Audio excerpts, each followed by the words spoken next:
사랑하는 주 예수 그리스도의 회중이여,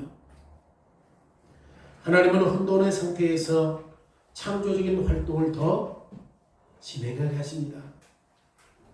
하나님은 하늘과 땅에 놀라운 일을 하셨습니다.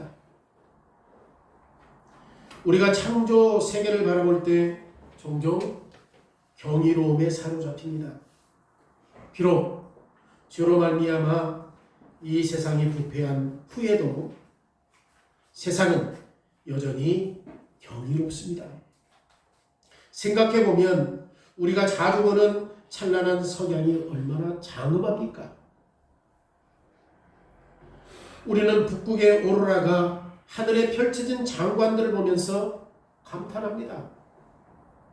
그리고 황금빛 벼가 가득한 들판을 보고, 그리고 세차게 흐르는 한강과 낙동강, 그리고 부드럽게 굽어치는 남한강과 영산강, 이런 흐름을 보면서 하나님이 창조하시는 신비를 묵상하게 됩니다.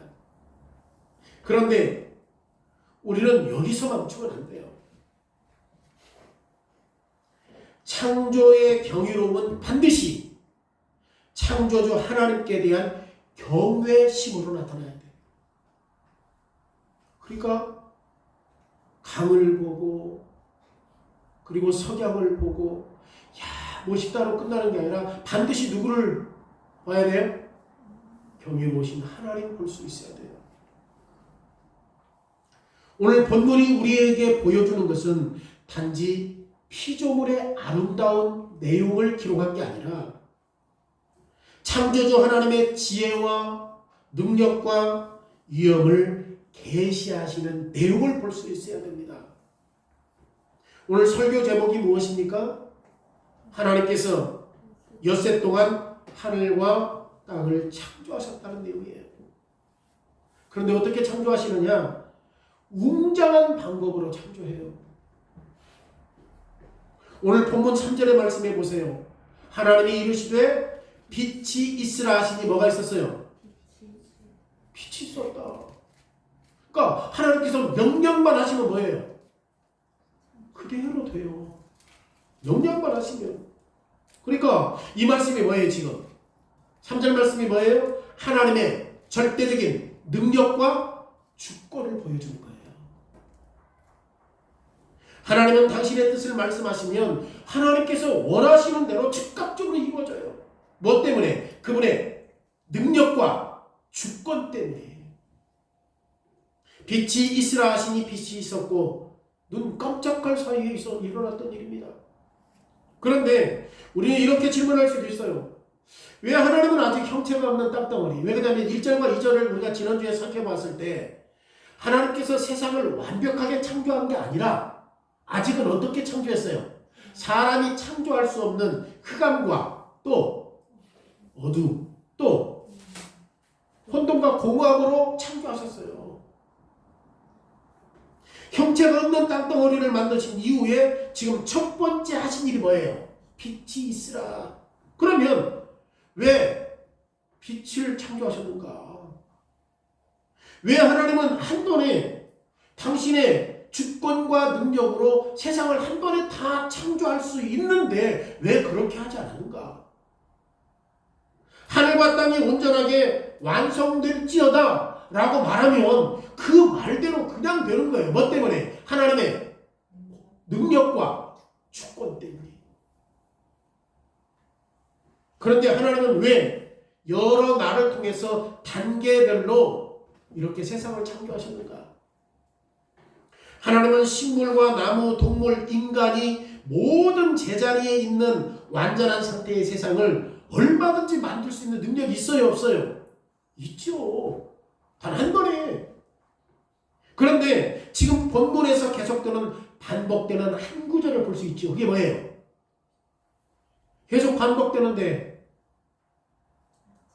이는 저녁이 되고 아침이 되니 첫째 날이고, 이는 저녁이 되고 아침이 되니 둘째 날이고, 이는 저녁이 되고 아침이 되니 셋째 날이니라. 지금 하나님은 자신의 지혜 가운데 세상을 어떻게 하기로 한 거예요?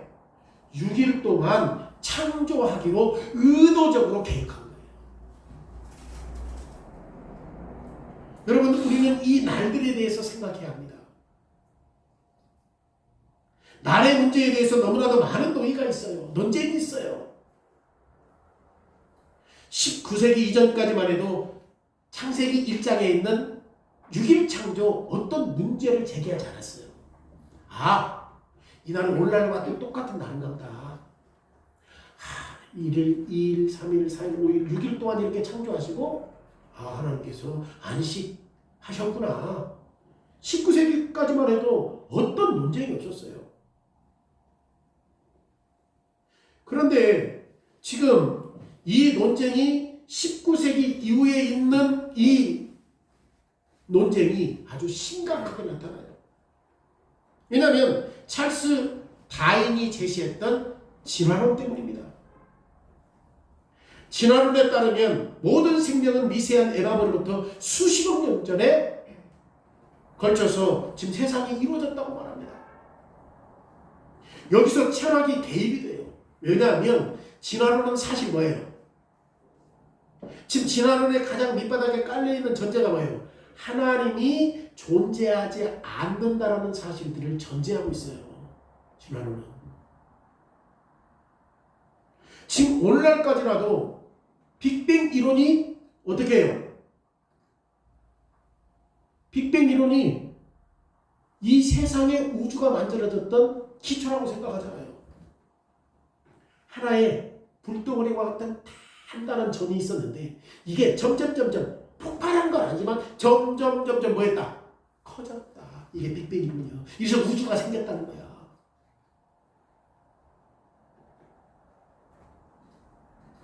지금 이런 잘못된 철학들이, 이런 이론들이 계속해서 언제 나와요? 19세기 이후에 나타나요. 결론은 진화론도 창조론과 마찬가지로 뭐예요? 믿음과 신뢰의 문제라는 거예요. 사람들이 심지어 오늘날 개혁교회 안에서도 하나님의 존재를 부정하지는 않지만 창세기 1장에서 이 진화의 어떤 과정을 포함할 수 있는지 그 여지를 찾기 위해서 노력하는 사람들이 있어요. 개혁교회 안에서도. 그들 가운데 일부는 창세기 1장을 문자적이고 역사적인 기록이 아니다 이게. 그럼 뭐냐? 문학적이고 시적인 기록을 봐요. 문자적이고 역사적으로 안 봐요. 문학적이고 시적으로 보는 거예요. 그래서 창세기 1장의 첫날부터 6날까지 이 사이에 존재하는 밀접한 병행 구조 때문에 이것이 허구적인 것이지 사실이 아니다. 이런 결론을 내려요.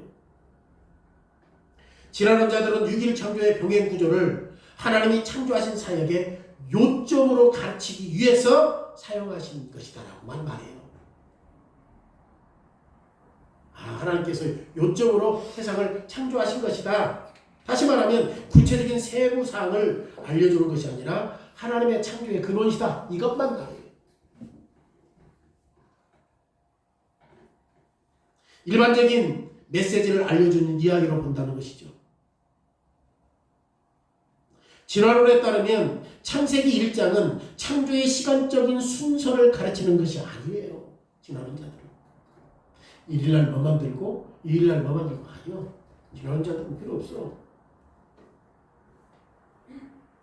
그래서 본문에 나오는 6날 이 날을 어떻게 봐요? 6시대 아니면 6기간 이런 걸로 봐요. 진화론자들 6일로 안 봐요. 이런 해석은 진화론자들과 지질학자들이 말하는 긴 구조의 역사를 성경에 포함시킬 수 있도록 허용한다는 거예요. 그런데 이런 해석의 변화는 과학의 압박으로 인해서 생겼던 이론이잖아요. 그렇다면 이미 그 이론은 뭐예요? 우리에게 경고하는 신호죠. 아니 창세기 1장에 하나님께서 천지를 창조하셨는데 이것은 1일에서 6일 날까지 창조하셨잖아요. 근데 그렇게 안 보는 거야. 이거 세대로 보는 거야. 그러면 당연히 그렇게 보는 사람들은 어떻게 해야 돼? 경고해야지. 인간의 과학적인 이론이 성경 해석을 인도해서는 안 됩니다.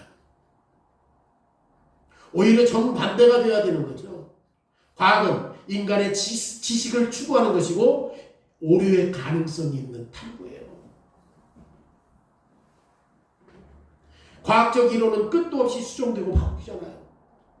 누군가가 이론을 폈어. 그리고 또 다른 이론이 나오면 앞에 있는 이론이 사장돼 없어져. 바뀌어. 끝도 없는 이론이요. 그런데 성경은 하나님의 계시된 지식이기 때문에 변경될 수 없고 오류가 없다라고 하는 것이 확실하죠. 우리는 창세기 1장을 단순하고 정직하게 읽어야 돼요. 히브리 성경을 읽든 영어 성경을 읽든 성경에서 분명히 나타나는 것은 직절적인 서술이요. 그냥 직선적인 서술이요. 창세기 1장은 상상이나 상상이 아니에요. 비유나 우화가 아니라 하나님의 하늘과 땅을 창조하신 일을 지금 단순하고 진지하게 설명하고 기록해요. 여러분, 초등학교 자녀가 창세기 1장을 읽는다면 그들이 어떻게 생각하겠어요? 하나님께서 첫째 날 빛을 만들고 둘째 날 땅과 하늘을 만들고 셋째 날 바다를 만들고 넷째 날 1월 성신을 만들고 다섯째 날 여섯째 날 동물을 만들고 이렇게 우리 자녀들이 읽었다고 생각해 볼 때 그들이 뭘 생각하겠어요? 보통 하루를 생각하지 않겠습니까? 이것이 지금 본문의 의미예요. 창세기 1장과 2장 그리고 그 이후에 어디에도 6일 창조의 날들이 보통 하루가 아니다 라고 하는 성경 구절은 없습니다. 오히려 모세가 6일의 창조를 각 날마다 저녁이 되고 아침이 되니 이것이 분명하다고 기록함으로 말미암아 하루인 날의 길이가 오늘 우리의 하루와 똑같다는 사실들을 강조해요. 모세가 6일 창조의 날이 오늘과 같다라고 하는 사실들을 더 분명하고 확실하게 말하는 다른 방법이 어디에서 나와요? 6일 창조 하루가 오늘 하루와 똑같다라고 하는 사실들을 어디에서 알 수 있어요? 10계명, 4계명이 나오면 뭐라고 해요? 하나님께서 6일을 다 창조하시고 제7일에 안식하셨다. 만약에 이 6일 창조를 오늘날과 똑같이 안 보면 우리 안식일을 어떻게 지켜요? 우리 안식일을 어떻게 지켜? 언제가 안식일이야? 할 수가 없어요. 지킬 수가 없어요. 만약 창조의 날들이 6일이 아니라고 한다면 안식일의 근거는 무너져버려요. 따라서 우리가 내릴 수 있는 결론이 뭡니까? 하나님은 하늘과 땅을 며칠 동안? 6일 동안 창조하셨다라고 하는 결론을 얻을 수 있는 것입니다. 하나님께서 다섯째 날도 아니고 여덟째 날도 아니고 6일 동안 정확하게 창조하셨다라는 사실을 이 순서를 보시라고요. 먼저 하나님은 빛을 창조하셨습니다. 빛은 지구상의 생명을 위해서 가장 기본적으로 필요한 요소입니다. 빛은 고유한 성질이 뭐야? 빛이요, 빛. 그 고유한 성질로 말미암아 모든 생명체 위에 기본적인 필요를 공급해줘요. 빛이. 여기서 우리는 한 가지 패턴을 볼 수 있습니다. 하나님은 기초부터 시작해서 창조의 정점에 이르기까지 질서 있게 창조해요. 아직 생명이 존재할 수 없는 어떤 땅을 만들었어요. 공허하고 황량한 하늘과 땅을 출발해서 하나님은 점진적으로 더 생명이 살 수 있도록 필요한 요소들을 창조하시고 질서 있게 정돈해 가셔요. 먼저 뭐부터 해요? 식물의 생명을, 두 번째로는 동물의 생명을, 세 번째 마지막으로 인간의 생명을, 곧 하나님의 형상으로 창조된 유일한 존재, 모든 창조의 최고 결정을 창조하셔요. 그런데 인간이 살아가고 어떤 기능, 역할을 하기 위해서는 먼저 뭐가 있어야 돼? 먼저 뭐가 있어야 돼?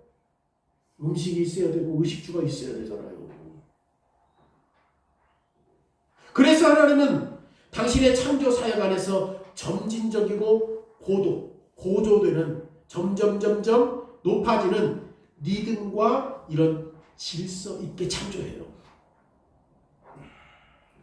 첫째 날 빛과 어둠이 서로 엇갈리게 하셨어요. 빛과 어둠이 부딪힐 수 있나요? 안 되지. 엇갈리게 창조하셨어요. 그리고 하나님의 둘째 날에는 뭘 창조하셨어요? 하늘과 땅을 분리하셨어요. 6절의 말씀에 뭐라고 얘기해요? 물 가운데 궁창이 있어 물과 물로 나누게 하시고. 그러니까 구름은 하늘의 물을 간직해요. 구름은 하늘의 물을 간직해요. 그 다음에 바다는 땅 위의 물을 간직해요. 이것이 뭐야 지금? 조화와 구조야. 놀라워요. 그리고 셋째 날에는 땅 위에 물이 한 곳으로 모여서 뭐가 드러나게 하셨어요? 땅이 드러나게 하셨어요. 하나님이 생명이 살 수 있는 땅을 준비하신 거죠. 그리고 마른 땅에서 뭐가 나오게 하셔요? 푸른 풀과 씨 맺는 열매를 맺게 하시고 나무가 자라게 하신 거죠. 그러면 그 열매와 그 식물은 누가 먹어? 동물과 사람들이 먹는 거예요. 그래서 지금 여섯째 날 누구를 만든 거죠? 동물과 사람을 만든 거예요. 그러니까 하나님께서 지금 보세요. 이런 구조 속에서 얼마나 질서 있게 세상을 만들어 가셨는지. 여러분, 농사는 모든 직업과 마찬가지로 종교적 행위입니다. 이게 어렵죠? 무슨 농사가 종교적 행위냐. 농사는 하나님의 손길에 참여하는 일이기 때문에 종교적 행위예요. 우리가 다음 주에 인간 역할에 대해서 살펴보겠지만 우리는 보세요. 트럭 위에서 몇 시간씩 논과 밭을 갈아요. 그리고 씨를 뿌릴 때 이것도 하나님의 일을 하고 있다는 사실들을 기억해야 돼요. 하나님께서 질서 있게 봄에 씨를 뿌리게 하셨단 말이야. 그러니까 농사 짓는 일이 종교적인 일이라니까. 이게 질서 있게 하셨다니까요. 하나님의 원리에 따라서, 하나님의 목적에 따라서, 하나님의 진리에 따라서 우리가 지금 그렇게 하는 거예요. 직장 생활도 마찬가지고 농사 짓는 것도 마찬가지고 우리가 질서 있게 그 일들을 하게 되면 그 모든 것들이 종교적 삶이라고 하는 사실들을 우리에게 가르쳐줘요. 여러분, 밭에 있는 논에 있는 곡식들이 그냥 자동적으로 세상 사람들은 잘한다고 생각할지 몰라요. 전혀 그러지 않아요. 봄에 씨를 뿌리고 그 모든 것들을 가꿨을 때 결국 하나님의 능력으로 열매를 맺는 겁니다. 하나님이 씨 맺는 식물을 창조하셨고 씨 맺는 식물이 스스로 번식할 수 있는 능력은 하나님의 섭리로 유지돼요.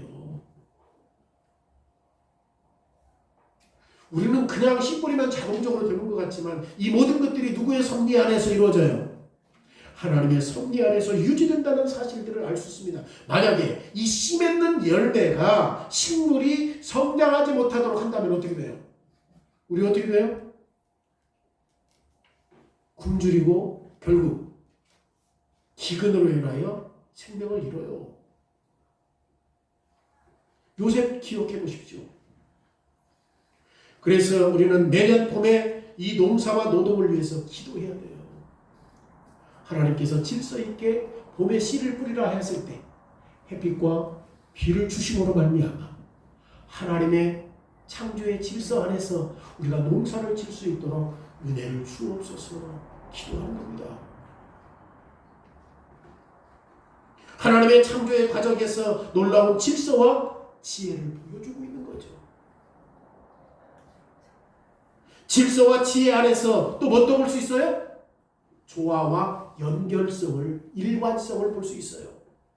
하나님께서 어떻게 이렇게 세상을 창조하셨는가? 우리가 지난주에 생각했을 때 하나님께서 세상을 왜 창조하셨는데 혼돈하고 공허하고 흑암이 가득하지? 의아했죠. 근데 지금 하나님은 그런 처음에는 사람이 살 수 없기 때문에 이제는 점점 그 안에서 질서 있게 조화 있게 당신의 능력과 위엄과 권능을 나타내 보여주시는 겁니다. 그래서 이 6일 창조에는 뚜렷한 패턴이 있어요.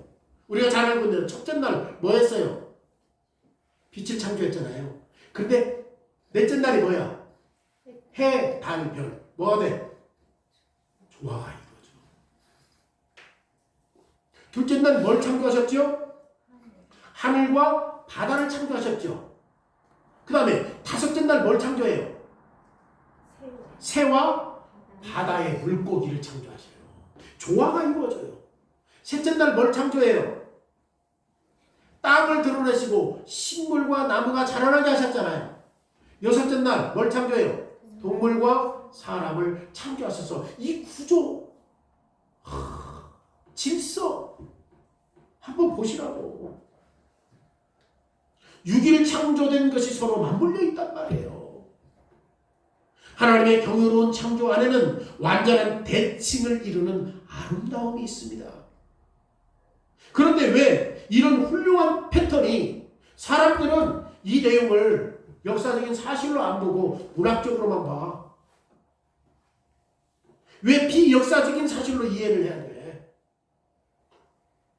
왜 문학적인 병행이 사실적인 병행을 묘사할 수 없어요? 얼마든지 가능하잖아요. 하나님은 대칭과 질서를 통해서 왜 역사적으로 일할 수 없다고 생각해? 하나님은 전지전능하신 분인데 이런 논리를 가지고 수없이 많은 이론들을 만들어서 창세기의 일장이 굉장히 해석하기가 어려워요. 이론들이 얼마나 잘못된 이론들이 얼마나 많은가. 여러분, 우리는 무에서 유를 창조하신 하나님의 지혜와 능력을 생각해야 돼요. 하나님은 6일 동안 창조하신 일을 분명하게 배치하시고 대칭을 이루는 아름다움을 우리에게 보여주고 있습니다. 그 이유가 뭐예요? 하나님은 지혜롭고 전능하신 분이니까. 하나님은 혼돈의 하나님이 아니라 질서의 하나님이기 때문에 창조 세계의 모든 것들이 서로 맞물려 있는 이유는 뭐예요? 하나님이 창조하신 피조물을 그렇게 맞추신 거예요. 6일 동안 창조하신 것이 딱 들어맞는 이유는 하나님이 그렇게 설계하셨기 때문에 그래요. 사실 이것이 모든 과학의 탐구의 기초예요. 하나님께서 이렇게 질서 있게 하지 않았다면 과학이 뭘 가지고 탐구할 건데. 그런데 아이러니하게도 대부분의 과학자는 창조 안의 질서를 하나님이 없다라고 증거해요. 과학자들이. 그런데 실질적으로 뭐예요? 지금 창조 안에 있는 질서는 하나님이 존재하신다는 증거를 보여준 겁니다. 왜? 당신의 어미와 능력과 권능으로 지금 대칭을 이루지만 조화와 질서 있게 만드셨기 때문에. 생물학, 지질학, 수학 이 모든 학문이 실제로 작동한다 라고 하는 그 자체가 위대한 설계자가 계시고 모든 것에 제자리를 주셨고 질서를 세우신 분이 계신다는 사실을 증명해요. 난 수학을 잘 못하니까, 과학을 잘 못하니까, 생물학을 잘 못하니까 그런 건데요. 생물학을 전공하거나 수학을 전공하면 각 대칭을 통하여서 이거 누군가가 존재한다. 그걸 증명할 수 있다는 거야. 증명할 수 있다는 거야. 하나님은 창조를 위한 계획과 시간표를 가지고 일하셨어요. 이것이 우리가 반복해서 배워야 할 교훈인데 우리는 종종 하나님이 더 빨리 일하셨으면 좋겠다라고 생각해요. 하나님의 계획, 하나님의 어떤 그 시간 이런 것들이 있는데 어떤 때는 우리가 시간이 좀 빨리 갔으면 좋겠다. 어떤 때 그래요? 어렵고 힘들 때 이것이 빨리 지나갔으면 좋겠다. 왜 주님은 이것을 지금 끝내지 않지? 왜 지금 주님이 재림하셔서 이런 환난들을 다 회복시키지 않으시지? 삶은 언제나 쉬운 게 아니에요. 우리는 어디에 살고 있어요? 우리는 어디에 살아요? 죄로 인해 파산된 이면에 살고 있는 거예요. 죄로 인해 파산된 이면에는 예수 믿는 사람도 눈물 얼룩져요. 예수 믿으면 모든 것이 잘 된다고 성경에 어디에 그랬어요? 예수 믿어도 고난이 오고 혼란이 오고 어려움이 닥쳐요. 이게 바로 인본주의고 기복주의 신앙에 깔려있는 겁니다. 하나님께서 복 주신다. 하나님께서 복 주신다. 여러분 실질적으로 예수 믿어도 우리의 삶이 얼마나 힘듭니까? 인생이 힘들어요. 시편 102편 3절에서 노래한 것처럼 저는 광야에서 홀로 쓸쓸한 올빼미 같고 새벽에 슬피우는 황야 부엉이 같고 지붕 위에 참새 같아 뜬 눈으로 밤지새며 외롭게 날 밝아오니 주여 우리의 기도를 들어주옵소서. 시편 기자가 기도해요. 이렇게 찬송해요. 삶은 사람을 지나치게 힘들게 만들어요. 그리고 삶의 모든 과정에서 우리는 본성적으로 조급한 사람들이에요. 우리는 종종 상황이 즉시 해결되기를 원해요. 그런데 창조주 하나님은 우리의 시간표와 달라. 하나님은 당신의 시간표에 따라서 일하시는 분이기 때문에 우리는 하나님의 손길에 인생을 맡겨야 돼요. 일이 너무 힘들고 지금 가정이 복잡해. 이런 일이 빨리 지나갔으면 좋겠다라고 우리는 생각하지만 하나님의 시간은 그러지 않는다. 그러지 않아요. 우리의 삶이 통제 불가능해 보일 때가 있습니다. 모든 것이 무너지고 희망이 전혀 없는 것처럼 보일 때가 있습니다. 그런데 하나님은 여전히 확실하게 주권을 잡고 계신 거죠. 지금 무슨 일이 일어나고 있는지, 그리고 지금 일어나고 있는 일들이 언제 끝날 것인지 누구의 계획 안에 있어요? 하나님의 계획 안에 있어요. 근데 우리는 조급해. 이런 어렵고 힘든 일이 빨리 지나갔으면. 우리의 주변의 창조 세계를 보십시오. 하나님은 모든 일에 계획과 목적을 가지고 계신 분이라는 사실을 알 수 있어요. 겨울에 벚꽃 핍니까? 안 펴요. 때가 돼야 돼요. 하나님의 시간, 하나님의 계획, 표 안에서 지금 이 지구가 움직인다라고 하는 사실들을 볼 수 있어야 되는 거죠. 시편 102편 11절 우리가 설교 끝나고 찬송할 내용입니다. 주께서 땅의 기초와 하늘을 지으셨나니 천지는 없어지되 주는 영원하리라. 천지 만물이 낡아져서 주님이 버리신다면 옷처럼 없어진다 해도 주는 영원하실 것이다. 세상은 없어도 주님은 영원하셔요. 지금 시편 기자와 전도서 기자가 마찬가지로 창조주 하나님이 창조하신 이 모든 피조물에 하나님의 손바닥 안에서 지금 뭐 했다는 거야? 배열되고 하나님의 시간표대로 진행된다라는 사실들을 깨달은 거예요. 그래서 우리가 전도서를 살펴보았지만 전도서는 뭐예요? 청년들에게 어떻게 권면했어요? 지금 젊었을 때 즐겨라. 젊었을 때 즐겨라. 그 즐기라는 말이 세상적 가치의 즐기라는 게 아니라 진짜 기독교적 신앙 안에서 바른 신앙의 삶을 젊었을 때 살아라. 교회적 삶을 살아라. 늙으면 못해요. 교회에서도 봉사도. 여러분 우리도 우리의 지성으로는 측량할 수 없는 하나님께 자신을 맡겨야 되는 거죠. 하나님께서 얼마나 장엄하게 세상을 창조하셨는지. 두 번째로는 신비로운 방법으로 하나님이 창조해요. 그런데 우리가 하나님에 대해서 모든 것을 아는 것처럼 말하거나 생각하면 안 돼요.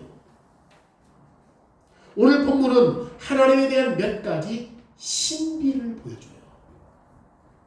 하나님에 대한 몇 가지 신비.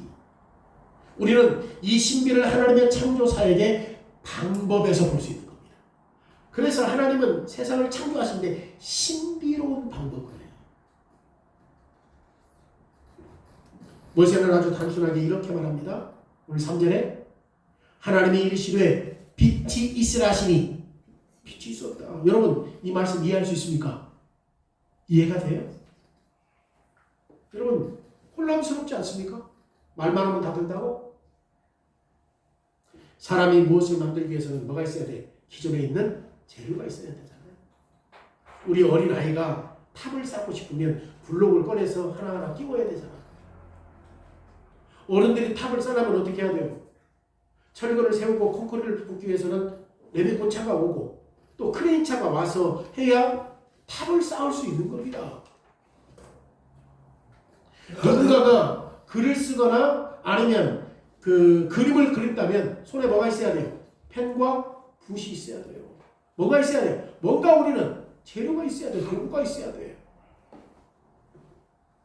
엄마가 팬케이크를 만든다고 생각해 보세요. 현장에서 프라이팬을 가지고 또 거기에다가 설탕, 밀가루, 코코아 모든 걸 섞어서 오븐에 구워야 뭐가 나와? 팬케이크 나오지. 빛이 있으라 하니까 빛이 있었다. 이해돼요? 그런데 누구든지 단순하게 건물이 있으라라고 말한다고 해서 아무것도 없는 곳에서 갑자기 건물 나타날 수 있습니까? 심지어 우리는 이것을 상상할 수도 없어요. 그런데 하나님은 말씀하시는 방법으로 지금 우리가 눈으로 보고 있는 모든 피조물들을 창조하셨어요. 빛이 있으라 하시니 빛이 있었다니까. 말씀하시는 방법. 여러분 하나님 안에는 신비롭고 이해할 수 없는 권능이 작동하고 있는 겁니다. 이것이 우리에게 큰 위로가 되는 거죠. 그런데 우리가 하나님이 일하시는 방법과 권능을 다 이해할 수 있다고 생각해 보세요. 하나님께서 일하시는 권능과 능력을 다 이해할 수 있다고 생각해 보세요. 그러면 하나님은 시시한 하나님이 되는 거예요.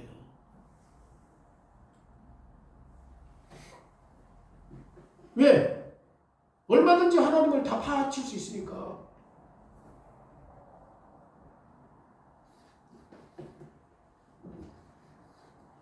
그런데 우리는 하나님을 다 이해할 수 있어요? 없어요? 없어요. 우리가 하나님을 다 이해할 수 없다는 것을 기뻐해야 돼요. 신비로운 권능 속에서 하나님은 우리가 상상할 수 있는 것보다 훨씬 더 많은 일을 하시기 때문에 하나님이 원하신다면 어떤 일인지 뭔 말하면 돼요? 말씀하시면 돼요. 신비해요. 우리는 그렇게 못해요. 어려운 상황을 다룰 때 하나님이 원하신다면 다 할 수 있다고 생각해 보라고. 저는 지금 하나님을 믿지 않는 사랑하는 가족과 친지들에 대해서 한번 생각해 봐요. 가족과 친지들이 심지어 언약의 길에서 벗어나서 교회를 떠났다고 생각해 봅시다.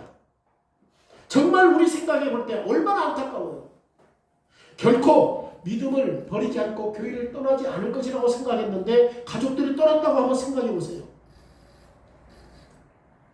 가슴 아프잖아요.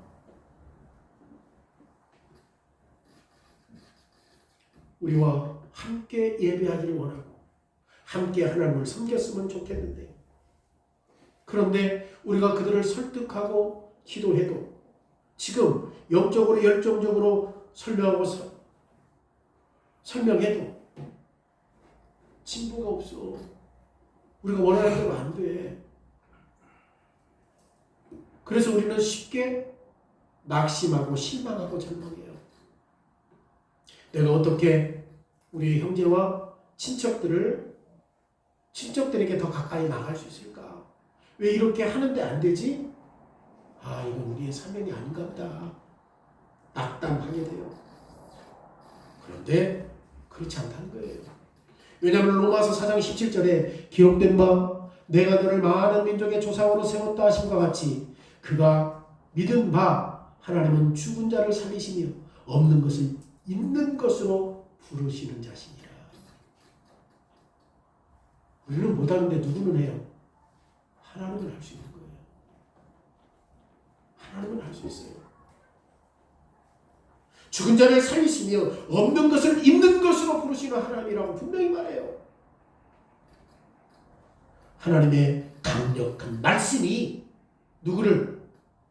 교회 떠난 자녀들을, 교회 떠난 형제들을, 교회 떠난 친척들을 하나님께서 강력한 말씀으로 그렇게 하셨다는 거예요. 하나님의 말씀은 가장 굳은 마음을 깨뜨리고 가장 단단한 속을 녹이시는 분이에요. 그 사람 안에 새로운 마음을 창조할 수 있는 분이 누구예요? 하나님이잖아요. 사실 우리도 그랬잖아요. 우리도 그랬잖아요. 단단했고 우리도 돌같이 굳어있지 않았습니까? 근데 우리의 마음을 그리스도가 주님이시다, 하나님이 창조주다 라고 고백할 수 있게 하신 것은 누구예요? 하나님이 하신 일이에요. 우리의 돌같이 단단한 마음을 녹이게 하신 분이 누구예요? 하나님이 하신 거예요. 그러기에 희망을 버리지 말라는 겁니다. 하나님의 말씀이 형제들과 친척들의 마음을 뚫고 들어올 수 있도록 우리가 할 수 있는 것은 뭐야? 기도하는 것밖에 없어요. 창조하실 때 하나님의 말씀은 그저 하나님의 입으로 나오는 소리 이상이었어요. 요한복음 1장 1절에 태초에 말씀이 계시니라 그로 말미암아 모든 것이 지은 바 되었다. 지금 창세기 1장에서 뭐라고 말해요? 하나님께서 말씀하시니 그대로 되었어요? 안 됐어요? 똑같잖아요. 요한복음과 창세기 1장이. 성부 하나님의 뜻을 성자 하나님을 통해서 말씀하셨고 성자 하나님의 말씀을 성령께서 실행하여 존재하게 하셨다는 거예요. 그러니까 창세기 1장에도 분명히 뭐가 나와? 삼위 하나님이 나와요. 삼위 하나님이 나와요. 오늘날 하나님의 아들인 그리스도가 창조 때는 성부 하나님께서 모든 피조물 세계에게 명령하신 통로가 누굽니까? 그리스도예요. 여러분, 이 말씀은 그 자체에 능력이 있어요. 그리고 이 말씀이 성령의 권능을 통해서 오늘 우리가 선포하시는 말씀인데 여기에 또 하나의 놀라운 병행이 있어. 아까 창세기 1장, 창세기 하루와 6일간의 병행이 있다고 그랬죠. 첫째 날은 4일날과 병행이 있고 둘째 날은 5일날과 셋째 날은 6일날과 병행이 있어. 그런데 여기에 또 병행이 있어. 요한복음과 창세기 1장에 병행이 있는데 어떻게 병행이 나타납니까?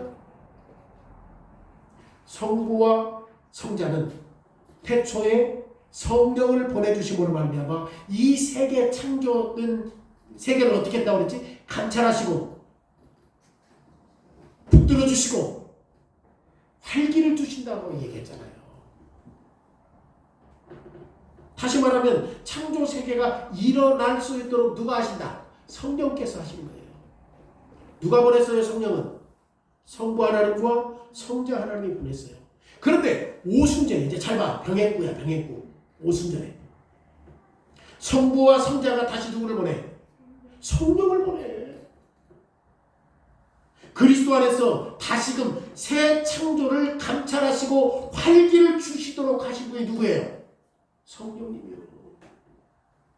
창조 시에 성부와 성자 하나님이 성령을 보내서 이 세상을 지금 어떻게 하죠? 일어날 수 있도록 붙들고 계시잖아요. 그런데 오순절에 성부와 성자가 하나님을 보내셔서 다시금 새 창조가 일어나도록 누가 일해요? 성령이 일하신다는 사실들을 이 1장에서도 우리에게 확인할 수 있는 거예요. 병행을 통해서. 하나님의 말씀은 지금도 일해야 해요. 하나님의 말씀은 지금도 일해요. 타락한 옛 세상에서 새로운 백성들을 창조하고 계시는 거예요. 그러기에 우리에게 희망이 있습니까? 없습니까? 무형의 세상 속에서 어둠을 뚫고 빛을 비춰주신 하나님이 죄악된 이 세상에 어둠을 뚫고 들어오셔서 완전히 어둠이 사라지게 할 것이다라는 사실들을 보여줘요. 아마 여러분은 지금 이 사건 속에서 새로운 신비를 눈치챘을 거예요. 대칭을 통해서 뭘 눈치챘습니까? 빛은 언제 창조되었죠? 그런데 빛이 첫째 창조되었지만 해달별은 언제 창조되었어요? 그렇죠? 자, 이것은 처음에는 매우 이상하게 들려. 심지어 불가능하게 보여. 뭐가 불가능해요? 아니, 첫째 날에 빛이 있는데 굳이 해, 달, 별을 만들 필요가 있냐? 그래서 많은 사람들이 이것을 근거로 해서 창세기 1장의 역사성을 거부해요. 아니, 이미 빛이 있는데 왜 넷째 날 해, 달, 별을 만드냐? 이건 역사성을 맞지 않는다. 우리는 빛이 해로부터 온다는 걸 알고 있잖아요. 그러면 첫째 날에는 빛이 존재하면서 어떻게 해가 아직 존재하지 않지? 첫째 날에 빛이 있는데 왜 해가 존재하지 않아? 왜 넷째 날에 해, 달, 별을 창조하셔? 그래서 빛의 광채를 나타나게 하실까요? 그런데 우리는 잘 알아야 돼요. 하나님이 어떤 분이요? 무에서 유를 창조하신 하나님이 일시적으로 태양, 달, 별이 아닌 다른 발광체인 빛을 만들 수 있어요. 하나님은 그렇게 할 수 있어요. 아직 해달별이 없어도 또 다른 발광체를 만들 수 있어요? 없어요? 있어요. 하나님은 얼마 동안 다른 빛의 근원을 두시고 그 위에 시간, 계절, 또 날짜를 구분하도록 하기 위해서 뭘 줬어? 해, 달, 별을 주신 거야. 해, 달, 별을 주신 거야. 우리는 첫째 날의 빛과 넷째 날의 해, 달, 별의 빛의 분리 속에서 하나님의 창조사에게 경이로움을 볼 수 있어야 돼요. 우리가 생각할 때는 아니 이미 빛이 있는데 굳이 넷째 날 해, 달, 별을 만들 필요가 있냐? 하나님은 무에서 유를 창조하신 하나님이기 때문에 이 하나님의 창조사에게 지금 놀라운 경이로움을 볼 수 있어야 돼요. 얼마든지 가능해요. 그래서 우리는 놀라운 경이로움을 세 번째 내용에서 볼 수 있는 겁니다. 요한계시록 22장이 성경 마지막 장이야. 그런데 성경 요한계시록 22장 마지막 장에 보면 창세기 첫째 장과 어찌 그렇게 닮았는지.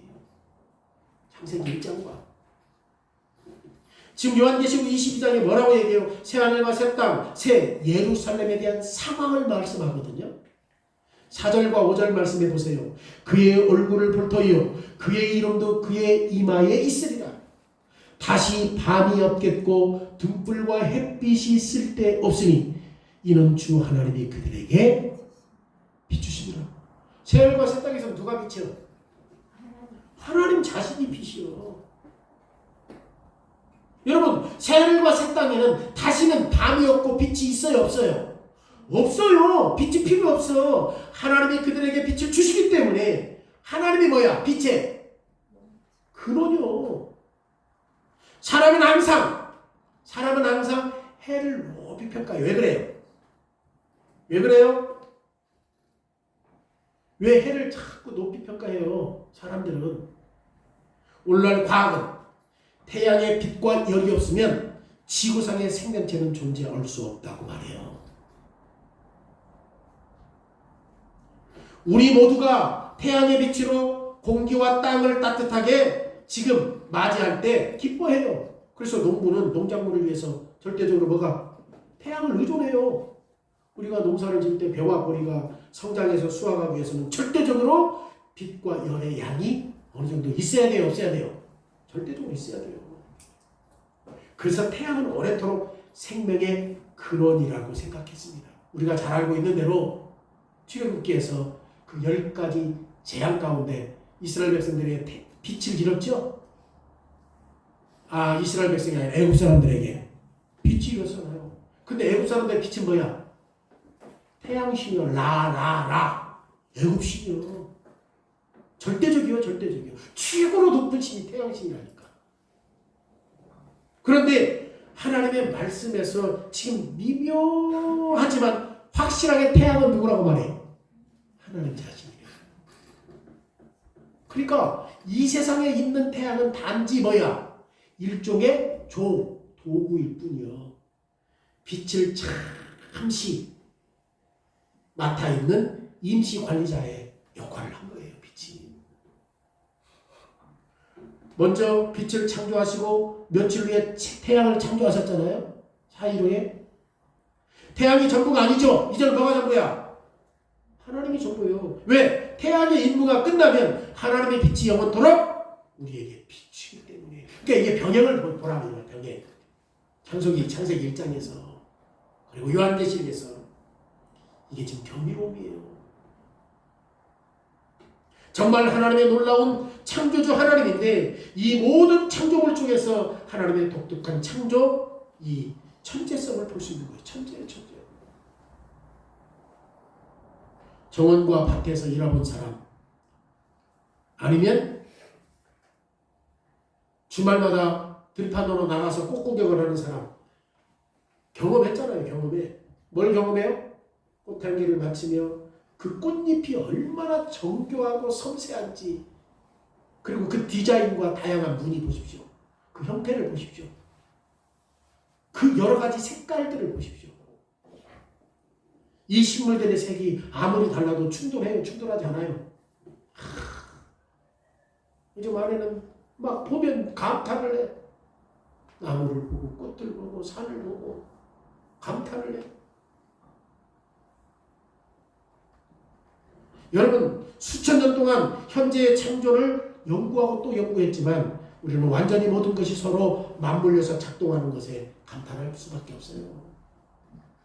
하나님의 구조와 질서 속에서 맞물려서 이런 일들이 질서 속에서 진행될 수 있도록 하나님의 위엄, 권능, 지혜 속에서 하신 일이기 때문에. 그러면 새 창조, 새 하늘과 새 땅에서도 지금 하나님의 경이로움을 느낄 수 있어요, 없어요? 뭘로? 하나님이 빛이십니까? 생명의 빛이십니까? 걱정할 필요가 없잖아요.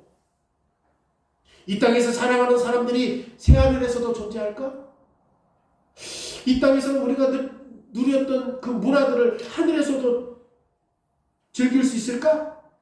특히 배우자를 죽음으로 잃었던 사람들에게 다음 세생에는 성경에서 결혼하지 않는다고 하니까 불안할 수도 있겠지. 그런데 이 땅에서도 우리는 창조주 하나님을 신뢰할 이유가 충분해요. 이 땅에서도. 그러면 새하늘과 새 땅에서는 더 분명하죠.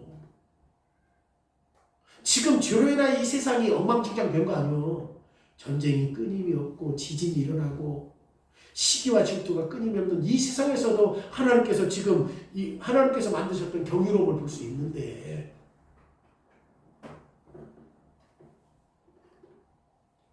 새하늘과 새 땅에서 어떻게 될까 걱정할 필요가 없단 말이에요. 왜냐하면 하나님은 첫째 창조에서 우리를 실망시킨 적 있어요, 없어요? 없어요.